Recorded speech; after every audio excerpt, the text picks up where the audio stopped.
Good morning. If you're watching us here in the morning with the live broadcast, 5:30 a.m. Central Time, or good afternoon, good evening, or good night. This is Jay Clifton Payne with you with things you might have heard for today. 8 news stories queued up for you that cover current events, pop culture, information, and of course, politics news. Mehmet Oz is in the news. He takes a seat with some other folks who are on the ticket to be part of the ticket, part of the new Trump administration, along with the Associated Press, which is dissolving itself, which Trump's probably happy about, and NBA YoungBoy and some actual NBA stuff. We'll talk about those stories and more coming up to you and get into the vetting process.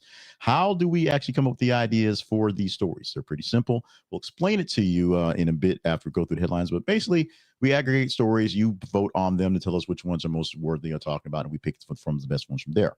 But we'll go deeper into the nation when we get to the teaser section in a bit. I want to remind you that our website is thisisaconversationproject.com, our home for stuff. That's our home. You can find replays of everything we do, plus more information about us at the website, and email us with your comments, concerns, and complaints at any time you feel it at the conversation inbox at gmail.com.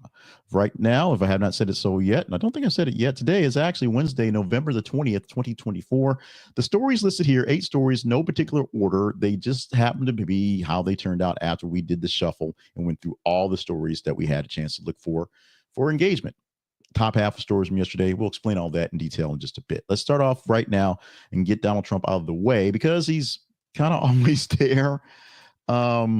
Yeah, always there. The first story we have this morning is Trump picks Dr. Oz to run Medicare and Medicaid, Linda McMahon for education, and Lutnick for commerce. Who are these 3 people that are popping there? More controversial picks, if you will. 2 of them straight off of TV. One of them might as well be a cartoon villain.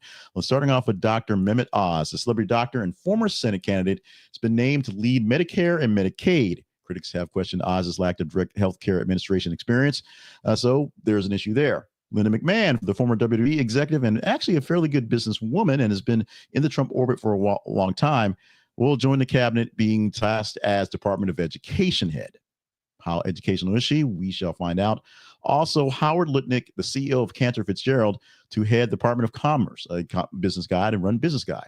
He is one of Wall Street's highest credentialed guys and pro-business all the way. Now, will these folks bring great things to the government? Dr. Oz is getting most of the blowback in this issues because, he did his TV show where he actually started out as kind of this kind of cool doctor with another doctor. He wrote these books about how it's good to be human, how things are great to be alive, whatever. Then he got the TV kick from Oprah and he turned into Dr. Oz. Then he ran for the Senate in a state he doesn't live in. And now he's going to be essentially over Medicare, Medicaid. He has been a practicing doctor for a long time, but never actually ran a hospital, ran any large administrations, large bureaucracies like this, apparently. So they're worried about that one. Lynn McMahon, very good in her business as a business person, how she's going to manage education. Essentially, if you follow the 2025 stuff, they basically just wanted to destroy the Department of Education itself. She may be part of dismantling that. And how will Lutnick do in commerce? He's not a drill baby drill guy, but maybe he will be. We shall see how these guys play out, if they get confirmed, if they make the cut, and what happens going forward, whether these guys or other folks are put in those positions. Let's go back to California and to the Menendez brothers. And California governor will not actually review the clemency issues for the Menendez brothers until the case gets reviewed again fully by the current DA. Gavin Newsom, the governor of California, stated he will not consider clemency for Lyle and Eric Menendez until the Los Angeles County District Attorney, Mr. George Gascon, completes his review of the case. So until his review is done, Gascon, Newsom doesn't want any part of this. Menendez brothers, of course, convicted in 1996 for the murder of their parents, spent nearly 3 decades in prison. Recent developments have in the case, including newly surfaced allegations of sexual abuse by their father, have called for a review and called for clemency for the brothers. The DA is expressed support for the brothers' clemency requests, and the new claims are part of that and advocating for them on individual releases. But he's got to finish the work. He's got to finish his homework and present something to Gavin Newsom, who can actually provide this clemency at the end. Many of the brothers' supporters are out there being vocal about this, but there are plenty of folks who still believe Eric and Lyle Menendez killed their parents and want them to stay in jail forever. There are some financial gain from coming out of jail. We watch, Gypsy Rose Blanchard all the time for them coming out, as this is an even more infamous couple who would probably bring in more eyeballs and the true crime nature of this thing. And also, people believe they did bad things and should stay in jail forever. Here's a story that's getting a lot of leverage from overseas, glowing from what's a small, tiny little story that may have been a little tug at your heartstrings to a real, actual issue dealing with the rights of native people, these people in New Zealand, as tens of thousands crowd the parliament there to support the Maori rights initiative. Demonstrators gathered at New Zealand's Parliament grounds in Wellington to support for the Maori rights and address longstanding issues of inequity faced by the indigenous population. The protests emphasized calls for greater recognition of the Treaty of Waitangi, the country's founding document which established agreements between the Maori chiefs and the British Crown. Protesters voiced concerns about ongoing disparities in healthcare, education, and housing, and other areas where Maori communities are often faced with systematic disadvantages. Leaders and activists called for stronger government accountability and action to honor commitments under the treaty. Remember, this is not some documentation that was signed a couple of years ago. This is going back hundreds of years. Demonstrations included the traditional Maori performances, such as chants, speeches, creating a powerful cultural and political statement. Movement has gained traction and increasing awareness in indigenous rights globally, many seeing the event as a turning point for advocating in equity and justice.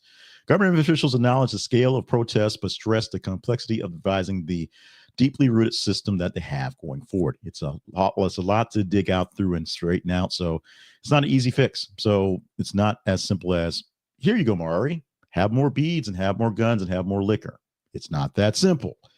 That also is a pretty racist and pretty foul way to put it, but some people believe it's kind of like works like that. Here's more beads, more stuff.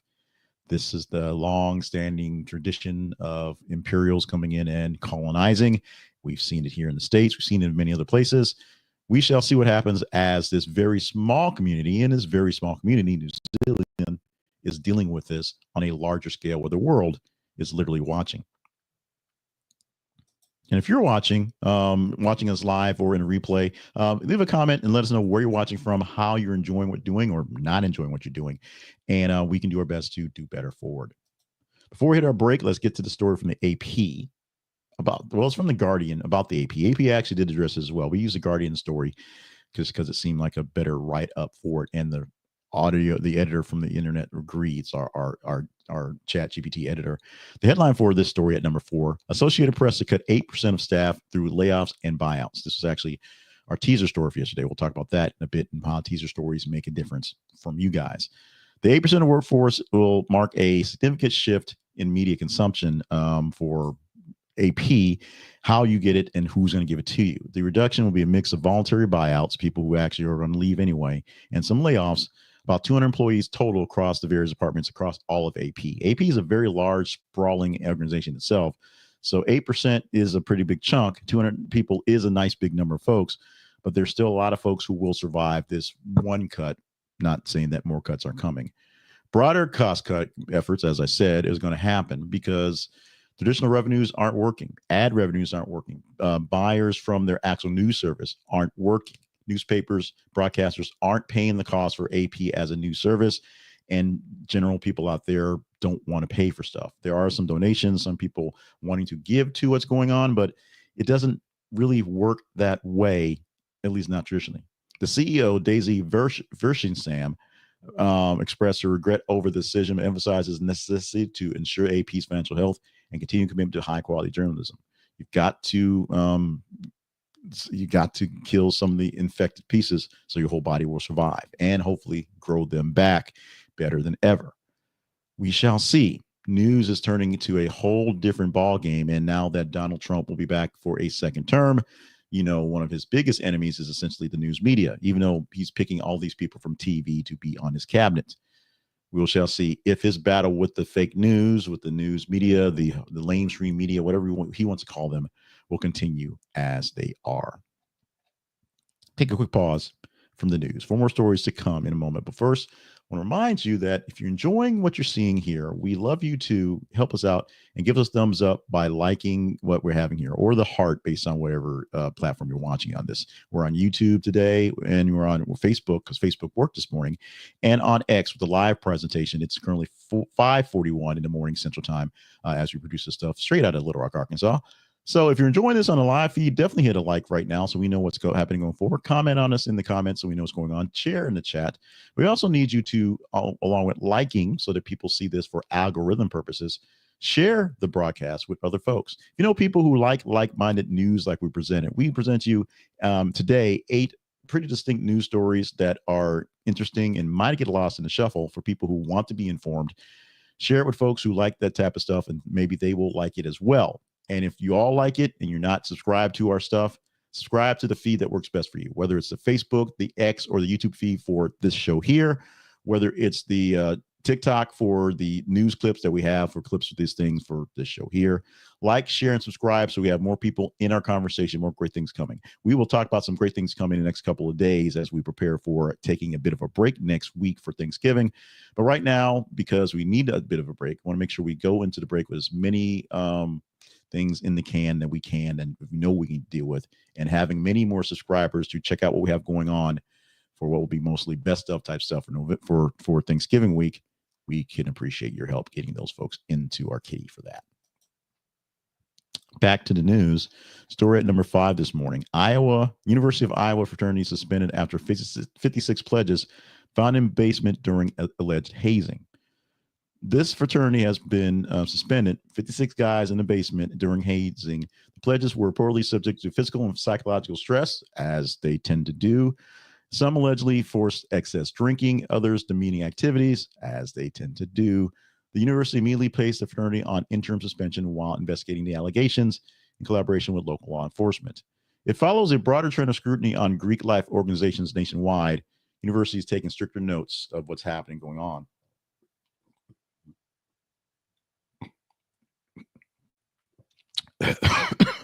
Your traditional animal house activities no longer valid.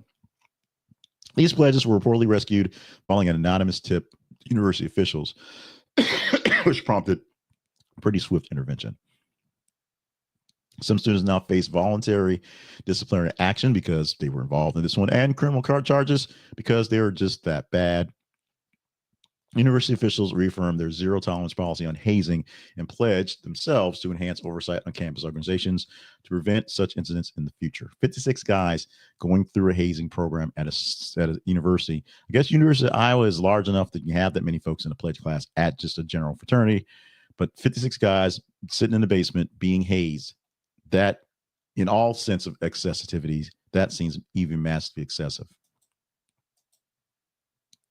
Rappers on trial. Back to an update on rapper NBA YoungBoy, who actually pled guilty to Utah prescription drug fraud ring a few days ago. He pleaded guilty to the charges related to this prescription drug fraud ring based out of Utah. The authorities accused the rapper, whose real name is Kentrell Calden, of participating in a scheme to illegally obtain and distribute prescription medications. Prosecutors alleged that the ring used fraudulent prescriptions and false identities to acquire controlled substances. He's facing legal trouble in the past, reportedly entering a plea as part of a deal to reduce this sentence and what could happen here. His legal team emphasized his cooperation in investigation. He's going full force with being the nice kid and doing what he can do, offering his supporters express mixed reactions to the case that's in the resolution coming. Sentencing expected to take place in a few months, so it'll take a little while to get to that part. It highlights some ongoing law enforcement issues to combat misuse and prescription drugs, which is big in the United States. And a lot of big-time rappers, a lot of big-time performers, entertainers who talk about that life, actually getting caught up in that life and getting caught up with time, or in some cases, long community service and very long trials about that life. You know, it's about that life. Vladimir Putin's about that life. The Russian president is saying big words and big actions as they're changing the game literally for all of us. Russia claims it shot down one of the US-made ATACMS missiles and issues a nuclear threat in advance. Now, we're not sure if the timings were more the same, but Russia essentially changed its nuclear policy. Change it to being from, we will throw nukes back at nuclear nations, maybe as a deterrent to keep them from actually firing them at us, to any nation who's being supported by a nation that's nuclear may get bombed in retaliation, which is making Ukraine, a non-nuclear nation, a possible target for a nuclear nuclear retaliation based on what they're doing. Now, the ATACMS missiles have been provided by the United States for a while, but they only had the green light to use them inside their borders. Now, the Ukrainians have the right to use them and attack Russian assets in Russia. They have so far attempted to, it seems like. Russia says they shot a couple down and has basically stable radar just to make sure they've got nukes. And if Ukraine wants to play like a big boy, they'll get smacked in the face like a big boy. World War III, unless Donald Trump actually does solve this thing in 24 hours, in a day, coming up the first day of his term in January on the 20th. We'll see what he has to say about this one. If it's going to take, Ukraine giving up land and saying, okay, I guess we give up, or if we can actually stop this actual war effort between the two nations. And finally, maybe I should go back to reading The Secret and manifesting, cars and money and self-desires, because last night I put out a video on a story just because we're trying to do more stories that may not make it to the morning. And this one I assumed was not making it to the morning because it had a very, very low response. Overnight, I guess people checking their feeds late got into it, and maybe they care about the NBA more than I thought they did. But this is a headline that we're having here. It's more or less the kicker story for the day. There's already a video for it, so I won't chop this up. So I won't worry about being so succinct in this one because I don't have to. I've already done the video. But there are some added caveats to this one. So Adam Silver is blaming the Dodgers-Yankees World Series game and the actual elections in the United States for the low ratings this season for the NBA here in the States. Globally, internationally, people have their interests, but here in the States, other distractions, if you will. The lower than expected TV ratings for the early season, attributing to the Dodgers and the Yankees playing baseball for a while and playing good baseball, along with the U.S. election and people kind of wondering who's going to be in charge for a bit. Now, the World Series had two iconic teams and the best players in baseball going against each other. Of course, Dodgers won that one. And yeah, the elections, kind of important. The world is watching, all that stuff. But Silver did acknowledge that the competition emphasized the league's commitment to improving engagement through various platforms, more streaming stuff, more social media, more eyeballs to get to see that. He also noted that NBA continued to focus on expanding its global reach because the global game, the global monies, the global eyeballs seem to be the same. However, critics argue that other factors, the player rest policies in early season, concerns over game quality, might actually contribute to declining interest. Basically, the players aren't on the court, and the ones that aren't that good. Silver remains optimistic that ratings will recover as the season progresses and external distractions subside. As I said in the video yesterday, and as I believe for years, basketball season doesn't really start until Christmas. The Christmas Day games are what's going on. The distraction now, Christmas Day football. So, yeah. We will see what other distractions Adam Silver will blame for lower attendance is more or less okay, but lower eyeballs on TV, lower global interaction with the product for people who aren't showing up for the actual ball games. Let's go to our teaser story for this morning. The teaser story in the teaser segment. So we trish out of the goal of giving you great news stories and some okay commentary to tell you how we pick the news stories and get to the commentary. Now, the headline for our teaser today, and for some reason, the thing just would not populate whatever that block of black is. It was a video or something. I sat there for like 3 minutes looking at the same screen, waiting for it to populate something. So it's a blank screen. But the actual headline we're talking about, or may talk about, some Michigan Arab American voters concerned about Trump's picks for key positions. The Efron and find out factor is coming into play right now. Now that Donald Trump will be our next president, many people who people suspected should have, some sort of reservations for voting for Trump, African Americans, Hispanic Americans, women, Arab Americans, voted for him anyway, got him in office.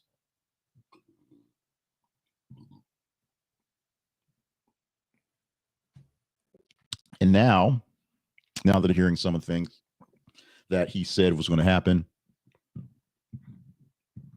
many assume weren't going to happen. Now it looks like they're going to happen. Some people are worried, and they spoke to this article from USA Today. From CBS News. Spoke to some Michigan Arab American voters who are now kind of wondering Where exactly is he going with this? We knew there'd be some things we wouldn't like, but where exactly is he going with this?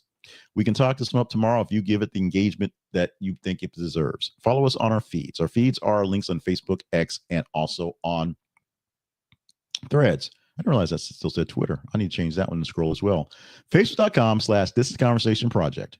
X.com/TH_conversation and threads.net/@ This Is a Conversation. When you go to those pages, go to those links, check out your other enjoyable things that are being said in your feeds. See what we're talking about. See what news stories we have highlighted going forward. We put new ones out there every 50 minutes or so to space them out, to give you time to really engage and take them in. If it's something that's concerning to you or something that you really like a lot or something that really kind of gets your goat, engage in it. That means when number one, you read it. Number two, you share with other folks who may want to see that same article.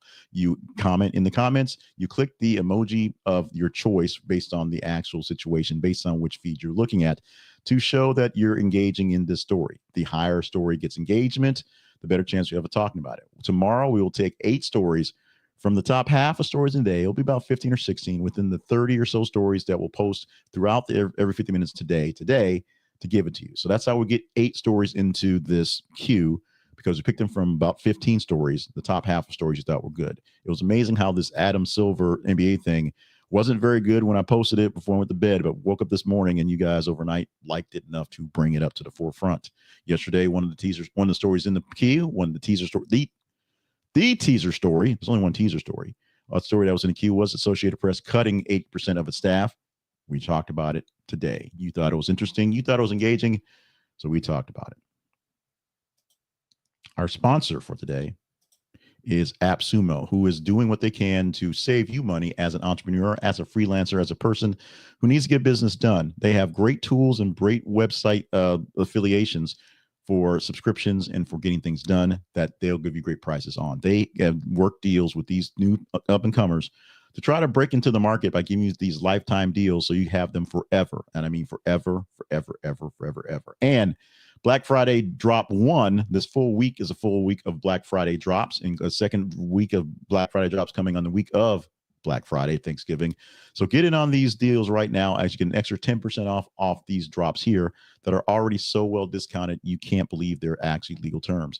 They are legal, they are good, and these products are very good for you to use. So check them out at AppSumo. Go surf through the listing of things and get an extra 10% off this Black Friday haul first drop, because there'll be more next week going forward. But these are deals that are lifetime deals that will keep you using these products for the extended life of going on. As they change tiers, as they change names, as they go back and forth, you still have access to the tier you bought forever. It is a guarantee. You got it. So keep up with it at AppSumo. And tell Uncle Noah we said hi. Go to our website link, because this is an affiliate link. We get a small commission for you using AppSumo in your purchases in your life.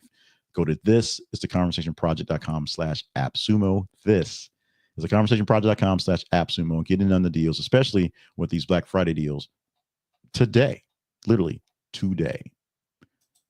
Let's talk about us. The Conversation Project lives online at thisistheconversationproject.com. More from us at our website, where you can find replays of old shows and information about the stuff that we've done in the past. Our origin story is there at the Conversation Project. Links to other sponsors are there at the Conversation Project. Links to how you can help us by becoming a partner with us is at the Conversation Project. And links to all the other places we are, if you're not watching us there, may be better. If you're a TikTok fan, follow us on TikTok. Links to our TikTok page is there.